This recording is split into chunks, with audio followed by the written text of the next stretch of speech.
এখনি ফুলাম গামোচাৰে বাইদেউ সম্বৰ্ধনা জনাব বিচাৰিছোঁ।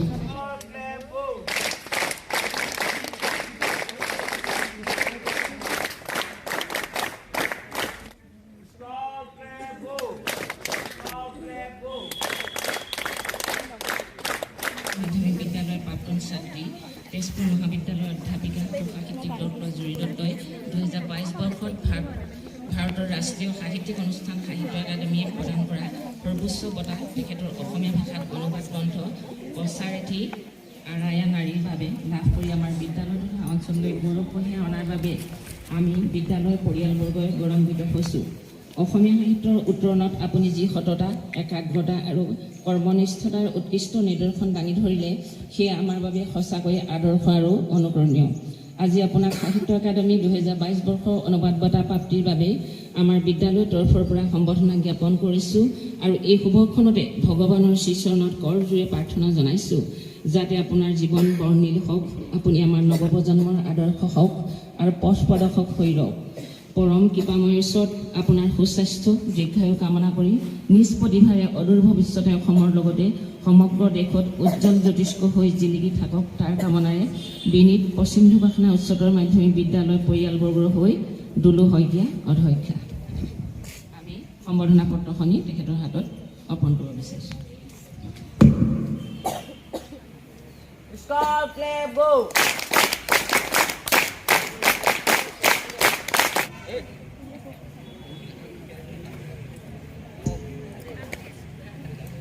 উপস্থিত সকলোলৈকে সশ্ৰদ্ধ প্ৰণাম আৰু মোৰ মৰমৰ ছাত্ৰ ছাত্ৰীসকললৈ মৰম আৰু শুভেচ্ছা জনাই মই দুআষাৰ ক'বলৈ ওলাইছোঁ। আজি এই মুহূৰ্তত এই বিদ্যালয়ত এনেদৰে কথা ক'বলৈ পোৱাটো মোৰ কাৰণে বহুত ভাগ্যৰ কথা। মোৰ এয়া পৰম সৌভাগ্য যে মোক ইয়াত সম্বৰ্ধনা জনাইছে। মই ভাবোঁ মোৰ নিজৰ বিদ্যালয়খনত মই যিটো সম্বৰ্ধনা পাইছোঁ তাতকৈ আৰু ওপৰৰ একো পুৰস্কাৰ মোৰ কাৰণে নাই।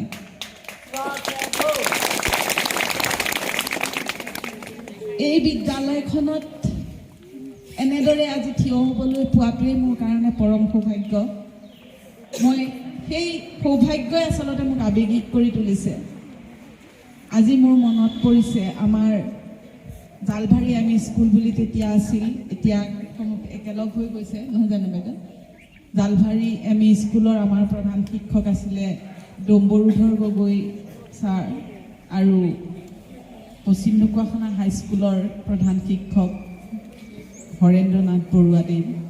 তেখেত দুয়োজনকেই মই এতিয়া ইয়াৰ পৰাই কেইজন শিক্ষকৰ নামেই মোৰ মনলৈ আহিছে। আচলতে মনলৈ এই মুহূৰ্তত অহা নহয়, মই কেতিয়াবা যেতিয়া মানুহে এটা কথা তোমালোকে জানাই থাকে, শৈশৱেই মানুহক গঢ় দিয়ে। শৈশৱক পাৰ হৈ আমি একো কৰিব নোৱাৰোঁ। আমাৰ যিটো শিপা, সেই শিপাক আমি কেতিয়াও পাহৰিব নোৱাৰোঁ। আমি যলৈকে যাওঁ শিপাডাল আচলতে থাকি যায়। কেতিয়াবা এনেকুৱা দিনো যায়, কেতিয়াবা মোৰ ঘৰলৈ মনত পৰে, কেতিয়াবা মোৰ LP স্কুলখনলৈ মনত পৰে। আমাৰ দিনত প্ৰাথমিক বিদ্যালয় আছিলে, এতিয়াও সেই বুলিয়ে আছে নেকি। আৰু মই সপোনত বাৰে বাৰে দেখোঁ সজোৱা প্ৰাথমিক বিদ্যালয়ৰ বাৰাণ্ডাখনত আৰু তাৰ ভিতৰত ক'ত আমি বহিছিলোঁ, মোৰ কাষত কোন বহিছিলোঁ, এই বিদ্যালয়খনৰ কোনটো ক্লাছত মই বহিছিলোঁ, এইখিনিতে আমাৰ ছাৰসকল আছিল, ছাৰসকলৰ যিটো ৰুম সেইটো আছিল, এইখিনিত কাষতে আমাৰ ক্লাছ 10টো আছিল আৰু ক্লাছ 10ৰ মই তেতিয়া ক্লাছ কেপ্টেইন হৈ আছিলোঁ।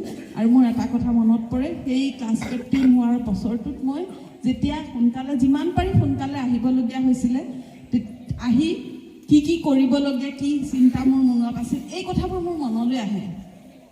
সেইখিনিত এজোপা লিচু গছ আছিল, এই কথাবোৰ মই কেতিয়াবা সপোনত দেখোঁ। গতিকে সেইকাৰণে মই খুব আৱেগিক হৈ গৈছোঁ।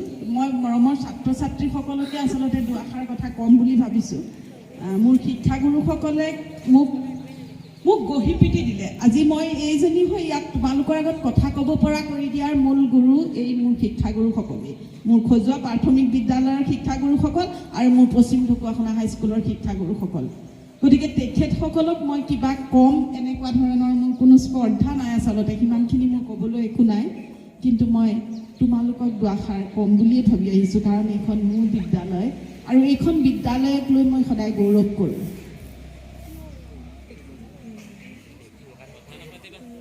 আমি যিবিলাক কথা এই বিদ্যালয়খনত শিকিছিলোঁ, মই পাঠ্যপুথিৰ কথাই নকওঁ, কিন্তু আমি আৰু কিছুমান কথা শিকিছিলোঁ, আৰু যিখিনি মই ভাবোঁ তোমালোকক মই কৈ থোৱা উচিত, কাৰণ আজি এইখিনি সময়ত এই ঠাইত মোক সম্বৰ্ধনা জনাওঁতে মোৰ কিছুমান কথা আকৌ এবাৰ বেলেগকৈ মনলৈ আহি আছে, যে কিছুমান শৃংখলাবদ্ধ জীৱন এটাৰ বা কিছুমান নিয়মানুৱৰ্তিতাৰ কিছুমান কথা, কিছুমান পাঠ মই ইয়াতে শিকিছিলোঁ। যেতিয়া আমাৰ দিনত এটা টিলিং টিলিংকৈ বেল বাজিছিলে, আমি বেল ঘণ্টা বাজিলেই বুলি কওঁ, তোমালোকৰ আজিকালি এই দবাটো হেৰিটো শব্দটোত যিটো আছিলে, সেইটো কেতিয়াও যাতে সেইটো বজালে আমি স্কুলত পাবহি নালাগে, সেই ধৰণ তাতকৈ যে আগতে আমি স্কুলত পাবহি লাগিব, 10 বজাত আমাৰ প্ৰাৰ্থনা আৰম্ভ হয়, কিন্তু তাতকৈ বহুত আগতেই আমি স্কুলত পাবহি লাগিব, সেইটো আমাৰ অনবৰত সোমাই থকা এটা কথা। সেই শৃংখলাবদ্ধতাটো মই ভাবোঁ মই আজিলৈকে সেইটো বৰ্তাই ৰাখিব পাৰিছোঁ, সেইটো বহুত ডাঙৰ কথা মই ভাবোঁ। আৰু এটা দ্বিতীয় কথা মই তোমালোকক ক'ব খুজিছোঁ, সেইটো হৈছে যি কামেই নকৰোঁ আমি, সেই কামটো আমি সততাৰে আৰু যিমান পাৰি ভাল ধৰণেৰে যাতে আমি কৰিব পাৰোঁ। সততাৰে কাম এটা কৰাটো, তুমি কিমান সাফল্য লাভ কৰিছা সেইটো ডাঙৰ কথা নহয়, কিন্তু সততাৰে কৰি তোমাৰ মনটোত যিমান ভাল লাগি থাকিব, সেইটোৰ আৰু একো বেলেগ আনন্দৰ তাৰ দৰকাৰ নাই, সেইটো আটাইতকৈ বেছি ভাল লগা কথা। কষ্ট কৰিবা, তোমালোকক কৈছোঁ, যিমানখিনি পাৰা সততাৰে নিজৰ কাম কৰিবা, পৰিশ্ৰম কৰিবই লাগিব সকলো কামৰ কাৰণে, সঁচা কথা। আৰু তাতোতকৈও ডাঙৰ কথা মই ভাবোঁ, আমাৰ মনবোৰ আমি ভালে ৰাখিব লাগে, যিটো কাম কৰি ভাল লাগে। মই নপঢ়িবলৈ কোৱা নাই, কিন্তু পঢ়াটোত সকলোৱেতো প্ৰথম নহ'ব বা দ্বিতীয় নহ'ব, কিন্তু তাৰ লগতে কোনোবাই ছবি আঁকি ভাল পায়, কোনোবাই নাচি ভাল পায়, কোনোবাই গান লোৱা ভাল পায়, কোনোবাই লিখি ভাল পায়, যি কৰিয়ে ভাল পাওঁ, সেই কামটোত আমি সম্পূৰ্ণৰূপে মনোনিৱেশ কৰিব পাৰিলে আমি সেই কামটো কৰি এফালৰ পৰা আনন্দও পাওঁ, আৰু সি আমাক আমি বিচৰা ধৰণৰ এটা পথ দেখুৱাই দিয়ে। মই খুব সৌভাগ্যৱান বুলি ভাবোঁ, যেতিয়া মই কটন কলেজত ভৰ্তি হ'লোঁ, তেতিয়া মই হোমেন বৰগোহাঁইদেৱক খুব ওচৰৰ পৰা পালোঁ। প্ৰথমতে খুব সংকোচ হৈছিলে, তেতিয়াৰ দিনততো মোবাইলো নাছিল, কিন্তু মই এখন চিঠি লিখিছিলোঁ তেখেতলৈ, আৰু তেতিয়াৰ দিনলৈ হোমেন বৰগোহাঁই তেতিয়ালৈকে প্ৰকাশিত গোটেইবোৰ কিতাপ পঢ়িছিলোঁৱেই, গতিকে তেখেতলৈ এখন চিঠি লিখিলোঁ, আৰু তাতে এটা কথা উল্লেখ কৰি দিলোঁ যে মই ঢকুৱাখানাৰ ছোৱালী, আৰু তেখেতে মোক তেখেতৰ অফিচলৈ মাতিলে, আৰু হোষ্টেলত মোৰ লগৰ দুগৰাকী গৈ মোৰ লগত যাবলৈ একেলগে গৈ পেলাই আমি তেখেতক অফিচত লগ কৰিলোঁ। তাৰপিছত তেখেতেও মোক কিছুমান কথা ক'লে, তেখেতে মোক ক'লে যে তুমি লিখাচোন, লিখি যোৱা। আৰু কলেজীয়া জীৱনত কটনত যেতিয়া প্ৰথম গৈছিলোঁ, মই তোমালোকক এইকাৰণেই কৈছোঁ, আমাৰ পশ্চিম ঢকুৱাখানা হাইস্কুলখন আমি মহানগৰৰ পৰা বা নগৰৰ পৰা বেছ দূৰত। আজিকালি যদিও মোবাইল ফোনৰ যোগেদি আমাৰ পৃথিৱীৰ দূৰত্ববোৰ এনেধৰণেৰে অনুভৱ নহয়, তথাপিও আমাৰ ভৌগোলিক দূৰত্বই কিছুমান অসুবিধা আমাক নিশ্চয় সৃষ্টি কৰে। গতিকে তেনেকুৱা ঠাইৰ পৰা গৈ আমাৰো সংকোচ বহুত আছিলে, লিখিম কেনেকৈ, কটন কলেজৰ বছৰেকীয়া যিবিলাক আমাৰ সাহিত্য প্ৰতিযোগিতা তাত দিম জানো, মোৰ জানো লিখা এটা, সেইবিলাকত গ্ৰহণীয় হ'ব। কিন্তু মনত সদায় সাহ আৰু বিশ্বাস ৰাখিলে আমি যেতিয়া কাম কৰি যাওঁ সততাৰে, মই বাৰে বাৰে কৈছোঁ সততাৰে আৰু পৰিশ্ৰমেৰে, তেতিয়াহ'লে আমাৰ জীৱনটোত আমি কৰিব বিচৰা কামটোত তুমি কেতিয়াও ফলাফল বিচাৰ কৰি কাম কৰিব নালাগে।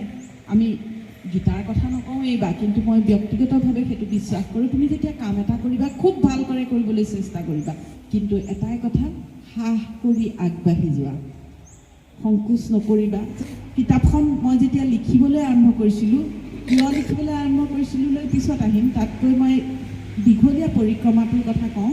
এটা 5 বছৰীয়া পৰিকল্পনা আচলতে, মই সৰুতে কেতিয়াও ভবা নাছিলোঁ যে মই 5 বছৰ লগাম, কিন্তু প্ৰায় 3 বছৰ লাগিছিল কিতাপখন অনুবাদ কৰি শেষ কৰিবলৈ। এই উপন্যাসখন কচাৰেটি বুলি এখন মালয়ালম উপন্যাস, আৰু ইংৰাজীলৈ সেইখন অনুবাদ হৈছিলে কচাৰেটি দ্য আৰায়া ওমেন। তাৰমানে কচাৰেটি হৈছে মালয়ালম সমাজ, মালয়াৰায় নামৰ এটা কমিউনিটি কেৰেলাৰ মালায়াৰাই নামৰ এটা জনজাতিৰ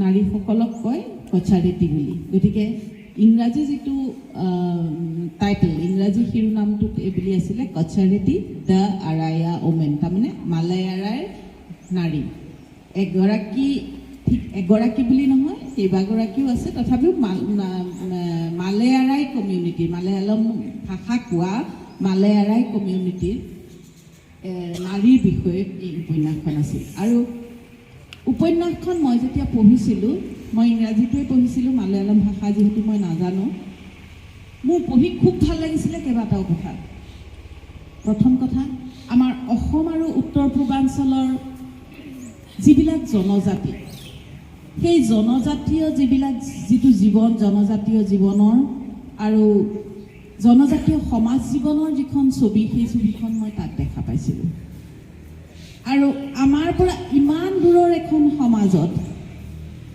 ইমান আমাৰ নিচিনা কিছুমান বিশ্বাস জনবিশ্বাস বা ৰীতি নীতি পৰম্পৰা ইমান একে আৰু তাতোতকৈ ডাঙৰ কথা তাৰ যি আৰ্থসামাজিক পৰিস্থিতিৰ যিটো বৰ্ণনা তেওঁলোকৰ জীৱনৰ তেওঁলোকৰ সমাজৰ ক্ৰমবিকাশৰ যিটো চিত্ৰ সেই চিত্ৰটো আচলতে আমাৰ উত্তৰ পূৰ্বাঞ্চলৰ অসমৰ যিকোনো এটা জনগোষ্ঠীৰ যিটো সামাজিক বা ৰাজনৈতিক ক্ৰমবিকাশৰ যিটো স্তৰ সেই ধৰণতেই ঠিক একেধৰণেই তাত প্ৰতিফলিত হৈছে একমাত্ৰ উদ্দেশ্য আছিল যে মই আমাৰ পঢ়ুৱৈ নিজকে আমাৰ কেতিয়া ভাল লাগে কিবা এটা গান কিবা এটা গল্প কিবা এটা উপন্যাস কিবা এখন আমাৰ কেতিয়া ভাল লাগে যেতিয়া সি আমাৰ অন্তৰ চুই দিব পাৰে আমাৰ নিজৰ লাগে এইখিনি অনুভৱ দেখোন মোৰ নিজৰে অনুভৱ কেনেকৈনো গম পালে জানো এনেকুৱা লাগে আমাৰ গতিকে মোৰ তেনেকুৱাই লাগিছিলে যে আমাৰ অসমৰ জনজাতি একোটাৰ কথা আমাৰ অসমৰ মানুহৰ কথা যেন লিখিছে বা অসমৰ চুবুৰীয়া ৰাজ্যকেইখনৰ কথা লিখিছে যেন